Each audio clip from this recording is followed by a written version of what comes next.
Hey guys, had an exciting night. Don't ask me why. But anyway, so there it goes. It's getting close on the screen. Okay, so started the night. Laid down around 11 after Toronto beat Detroit 6-1 or 6-2. Sorry. Awesome game. And first thing I hear is JC said he had a dream for me, which was great. Get rid of them hot spots. There we go. And the dream was called Attacking Us. Awesome. Sounded good. So, the dream was called Attacking Us. And I go to sleep. That's it. Oh, JC said he had a gift for me. I can barely hear anything. Like, it took me 10 minutes just to get those two things. They just chant it in my head for an hour until I get it. So, I can barely hear them. It's good. That's a good thing. Unfortunately, that's a good thing. So the dream turns out I'm in this big city. I don't know where it is. Like Toronto or something. And it starts off and all of a sudden bombs start falling from the sky and shit's blowing up everywhere. And it's aliens are attacking us. And I'm like running through the streets, I start driving. I'm driving my car. And I don't have a car, but I'm driving a car, and me and another guy, me and a girl, and we're driving the car, and she's yelling at me what's going on, turn left, turn right, people are going crazy all the streets, and I am trying to drive. Eventually, as we're getting into the heart of the city, I don't know where the hell we're going, by the way. I don't know where we are in the city. I'm just trying to get to a place I know, which is, we had to drive all the way around the city to get to the heart of the city, and roads were blown up and stuff. And it's like bombs are hitting the earth, boom, hitting the city, boom, boom, boom, boom. It's smoke and people going crazy, running around, dying and everything. And I'm driving this car trying to get there, and I don't know what's going on, but turns out aliens were attacking us. Okay, this is just a dream. And I asked JC to give me a dream with a gun, right? Give me a dream, like zombie apocalypse dream or something. So he had this one floating around the back room, and he gave it to me. And we're driving around. I'm driving around the city, and then I get to the one part of the city. We can't drive anymore because all the cars are all smashed up on the road, and everybody's running around crazy. We just get gridlock. So I get out, we start running through buildings and down streets, and we're running. We ain't got that far to go. We finally get to the downtown area, and there's this one bar with a coffee shop, and we're trying to make it there. And I'm saying, okay, you see the bar there? The bar? They go, yeah, it's a coffee shop. But there's a secret door in the coffee shop. You go in the door in the coffee shop, and it leads you inside the coffee shop, which is sort of underground, but it's inside. And I go, we gotta get in there. I go, why? Because that's where we gotta go. I don't know why. I've had this dream before, by the way, over the past years, and so we finally. The bombs ain't falling, and we don't see no spaceships flying overhead, like big giant Battlestar Galactica ships flying overhead. So we run in there, and I know the ground troops are coming. The aliens are going to start landing and cleaning up, right? So we run into the coffee shop. We run across this big, civic center, cement civic center downtown, and we run into the coffee shop. We go inside. And then behind the cash register is a secret wall. We open up the door, and then we're in there, and we go in there. And I'm like, okay, look, stock up on water, stock up on food. But there's people in there too, right? There's people in there, and the staff is still working. But I'm like, I told her before we go in, I go, stack up on water and protein food. not just junk food, fucking protein, good stuff. We eat lots of good stuff, vitamins, everything, you know, pills, fucking whatever, health packs, whatever. Stock up on it all. And so we're in there, we're eating, and we're everything, you know, and there's no lights, everybody's fucking crying and screaming, and we're trying to do survival. I'm like, look for guns and knives. So I grabbed a big knife. I saw a big knife, I grabbed it. Because everybody else is like crying and shit. And me and her are stocking up and getting ready to go, right?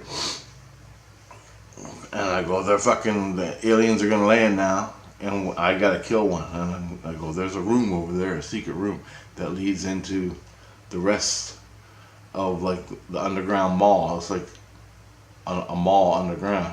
I go, you go through that room down the hallway and you're in the underground mall, but don't go in there. Just hide there in case the aliens come in. You go in there. I'm gonna fucking ambush one of them, kill it, and take its gun. And they got some cool guns, right? So finally, we're in there for like a day, and then the ground troops start rolling. You can see them walking around outside. They're shooting everybody. And finally, one of them comes up to the coffee shop because one of the people in there made a noise or something, heard something, or they saw them. And the alien comes in, and I already knew the ambush spot. The alien walks in, and he's so big and bulky that he gets stuck in the door with he has like a backpack on, this big ass backpack and a gun, big ass gun, and not like our guns, but anyway. He fumbles with the door, and that was my time, man. So as he was fumbling trying to get in the door to get the people that were in there, because there was no one fighting the aliens. They were just like picking them off left and right. No one was even shooting back. So the alien came in. I grabbed the knife and I fucking cut his throat. Right? And he dropped dead. I grabbed his gun, took all his gear. I didn't even know what half the stuff was for. I got the gun. I got this big ass gun, and there was like clips in the handle where all the clips were. There's like 4 or 5 clips in the handle of the gun, and you just hit the button. It pops out a new clip. You get rid of that clip, put a new clip in, and start shooting. But it was electric. It was electric. It shot like a Gauss rifle or something, you know, like in the video games. Plasma or something. I don't know. But anyway, that's what I'm trying to figure out, this gun, how to use it. Finally, I got the gun, and guess what? You guessed it. And I knew the dream continued because I had to go across the thing, kill all these aliens, and then go across into this one direction to wherever I had to go. I wake up, and Jesus goes, "That's attacking us, dream, in your past." But it wasn't part of the priest program. That was just one he gave me to practice on. And I go, "That was good. I like that. I like that. Give me more like that." And he goes, "Whoa, I can't find any more like that." And I go, "Well, look, man." So anyway, they go, continue the dream. And I'm like, all right. So I lay back down. I'm trying not to listen, and I still feel the dream. I can still feel it. I'm still in the dream, and so I start playing out again. And I'm looking out the window, and I'm seeing where the patrols are, or where they're walking, where we can go from car to car, building to building, car to car, hiding spots to get to that street and get the hell out of it to where we gotta go, which I don't know where. I don't think I ever got past this part. I finally get the gun, and every time I never made it any further. So as I'm doing that, all of a sudden I snap out of it, and my innocence is talking. "My name is Richard. My name is Richard," and my last name. And he's talking, and there's another innocence. I look in, and my innocence is talking to another innocence, and it's going around me like this other innocence, and they're talking, right? And it's like a female innocence voice, and there's my voice. And they're like 2 kids talking to each other. And I got Jesus and the wife and the 2 other kids up higher, and they're talking about it. And all of a sudden, they're talking, and the other innocence comes right into me, comes right up to my innocence, and they're going, man, talking back and forth, right? And all of a sudden, fucking Jesus freaks out. He goes, oh, and he comes flying down. He goes, whap, right into me, right? And scared the shit out of my innocence, scared the shit out of me. I'm like, what the hell's going on? I was just watching it. I didn't even know what. I'm like, this is a normal routine, right? They're talking. I'm like, oh, looks like my innocence got a friend. That's nice. And just a normal thing. Jesus freaks out. He comes flying down, jumps right in me. He goes, you gotta go. You can't be in here. And all of a sudden, the little voice leaves and runs away. My innocence starts crying, and my wife comes down. Jesus is talking to him, and he goes, you can't let anybody in. He goes, anybody? You can't let anybody in. He goes, I just spent 7 years fixing Rich's head. If that thing could have went through his head, it would have started all over again. He's like, oh, for Christ's sake, I can't believe this. And my wife's like, you gotta watch him all the time. You gotta watch him. Jesus is like, you can't let anybody in, nobody in. So I guess this other spirit came from the light, kept talking to me. Like little playmates in school. That's what it was like. Anyway, I'm freaking out. That lasted a long time. And my innocence started crying, I'm sorry, and all this stuff. And basically, you can't let anyone in. And then, as that's going on, which lasted about a half an hour of conversation, guess who shows up? The ETs. The ETs come flying in. My whole head starts ringing like crickets, right? The sound of crickets. And then the innocence goes, Adrian showing up. And that's what I call the alien the ET that I hook up to. I asked his name once a long time ago, and he gave it to me. And he said it was Adriana Uka. And I go, Adrian. I go, you're called Adrian. So that's what I've been calling him, the ET now, for 3 years. So I call him Adrian the alien, because I can't pronounce his real name. So anyway, they're coming. They're coming close. And I can feel them coming. But they don't get close. They don't. But I can hear it. And then Grace is freaking out, thinking, oh, Jesus. Here we go again, right? And so they came down. I think they looked at me, see what was up, because my innocence was being affected. My innocence is connected to the ETs.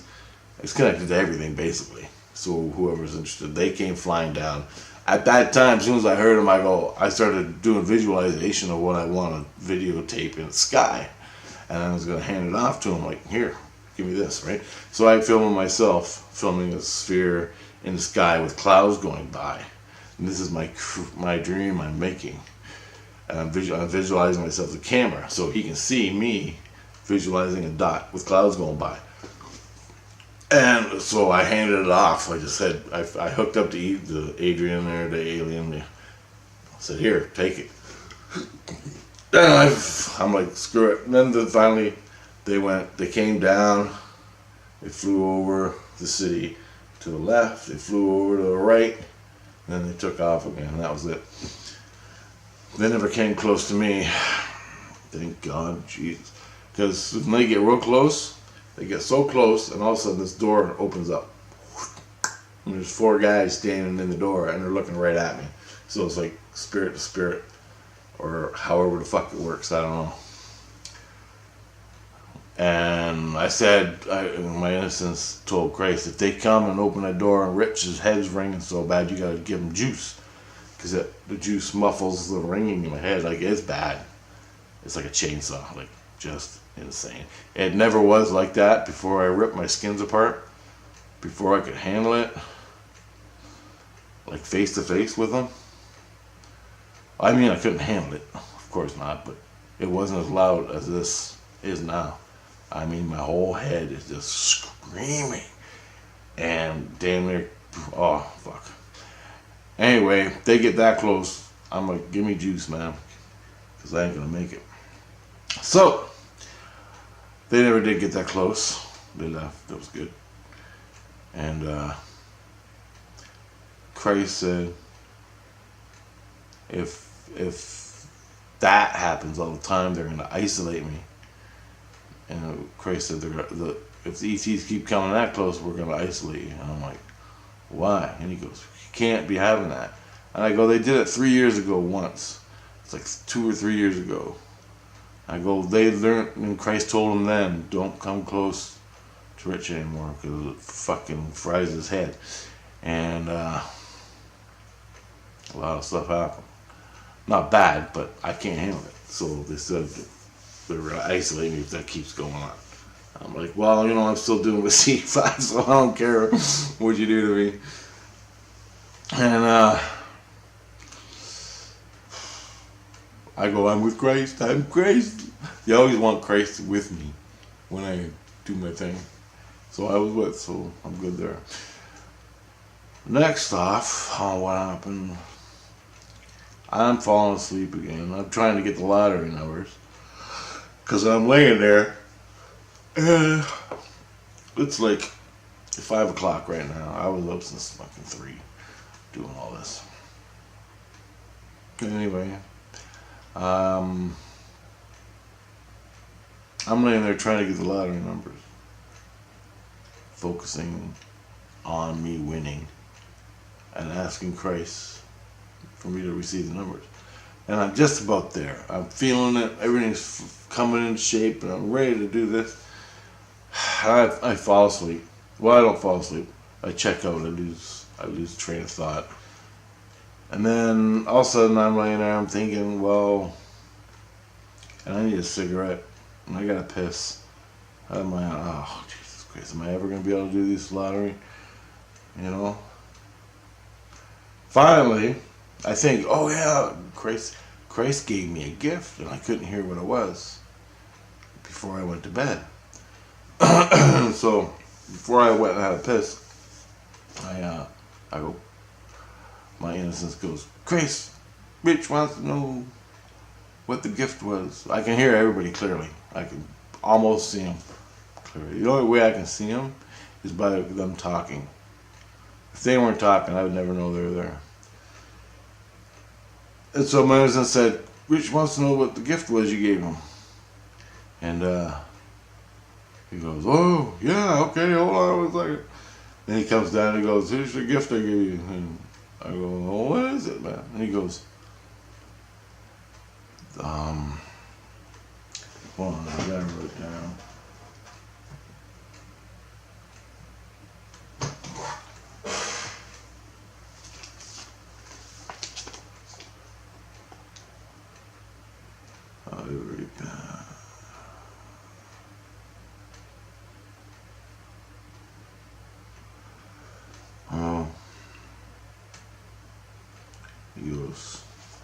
He said, he goes, the Bushes are the Bush family, the Bushes, you know, dad and kid and grandpa are under arrest. Not under arrest yet. They're waiting to be arrested. There's a warrant for their arrest. I think that's not the word. He never used warrant, but I forgot the word was. Anyway, they're waiting. They're going to be arrested. So when they pop out dead, I'm like, yes, thank you. And like 2 years ago, I put out a thingy, whatchamacallit, that I wanted the Bushes arrested. And they are finally. So, and I go, what about old Barbara? Is she under arrest? And he goes, yep, she's being arrested. And I go, really? And he goes, yeah. He goes, well, she knew all about it, but she didn't do nothing. She didn't say nothing. She didn't. So I'm going, she's arrested. The Bushes are arrested. Then he goes, yep. And I go, oh, that's sad. It's too bad. You know, because Christ wants everybody to be good. So when bad things happen, he cries about it. Like the Bushes being arrested. It's not a bad thing, but, you know, they could have been nice and done nice things, but they didn't. And he goes, and he said, he goes, yeah, it's pretty sad. He goes, it's unbelievable too, because He goes, Rich, every bad thing, every bad dream you can think of, they've done it. And I'm like, are you kidding me? He goes, nope. Every bad thing you can think of, you dream of, every bad thing you dreamt of, you fantasized about, they have done it. More or less. Yeah. So, they're just evil, right? That's what he said. And that's about it. Oh, and then he said the next dream I'm going to have is called The City Suffers. So I don't know if that's part 2 to the alien attack dream. But there you go. What a gift, eh? A warrant for an arrest. A warrant for the arrest. Yeah, a warrant. I think that's what he said it was. Something like that. A warrant. There's a warrant out for the Bushes arrest. For the arrest of the Bushes. So what I think happened was somehow, some way, all the people that were affected by their evil shit came to a conclusion in Christ and said, arrest them. Like, don't just don't, they're under arrest. That's a heavy thing. That's a very heavy thing. You don't just go down to the low level where they live, like under -1 astral plane and live there for 20 years, like my abused friend did, self-abused friend did. No, they're arrested. Jesus goes, no, you got to go here and live there for 16 years because you're a bad person. And you're fucking arrested. Can you fucking believe that? Holy shit. So anyway, that made me happy, man. And I go, well, there's a lot more coming. Wait till you get to the Hillary.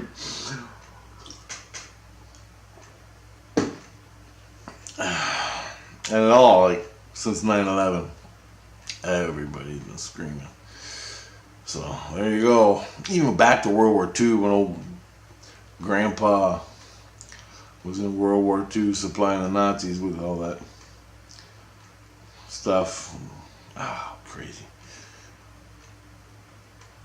So, it's just business. Just business. Yeah. That's what the soldiers said when they were nailing Christ to the cross. It's just business. I'm just doing my job. Christ. Now Christ, you gotta go face Christ. Well, I was just doing my job. Fucking people fucking blow me.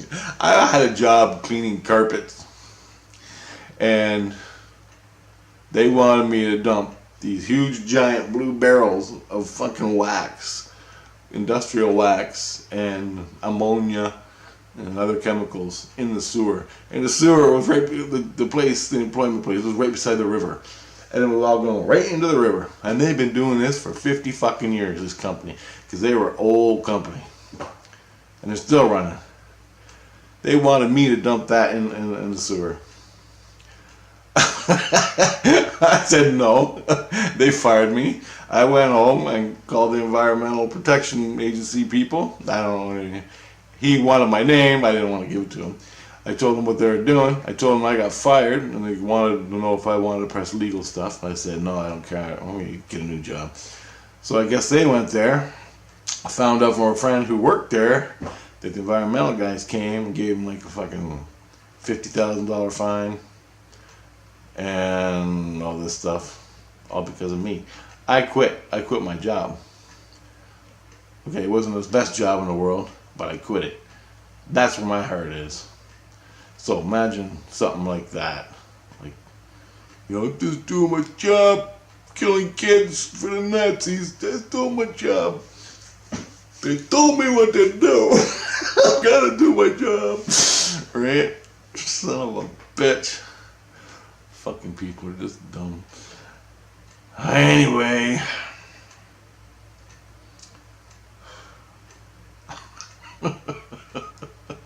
That wasn't a fun time. After I lost that job, I couldn't get UI. I had that job for like 5 years. I couldn't get UI. Not at that place, but the place in another town. I moved from this town to Windsor. Had a cleaning job. Then I got fired. And my UI was like, I had like $25 for food after rent. It was bad, man. Then I got the best job of my life. So it worked out. Which wasn't a good job, but it was like a humane job, more human, where you could actually be human. And that was at a Second Cup coffee shop. I had that for like almost 10 years. I'd still be doing it if I could. They didn't close up. They retired. Anyway, that was my night. And I'll keep you updated. And somebody out there is hooking up to me, making a little hole in my throat, talking to me. And it makes this little hole. When spirit talks to you, it makes a little hole in your throat. I think it's one of my friends. Not you guys on Facebook or YouTube or anything. This is like my mom and my boss, next boss, girl I like, girl who likes me. There's 2-3 girls. They're all girls. But they talk and make this little hole. And I think the little innocence came into my innocence. And their innocence hooked up to my innocence, and we were talking, and Christ freaked out.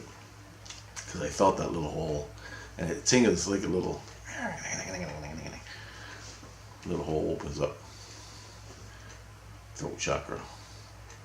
And I always get it. I just gotta block the energy and push it off to the side.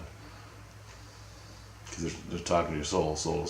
Well, it's basically their ego, soul talking. Piercing your throat. You're like, all night long.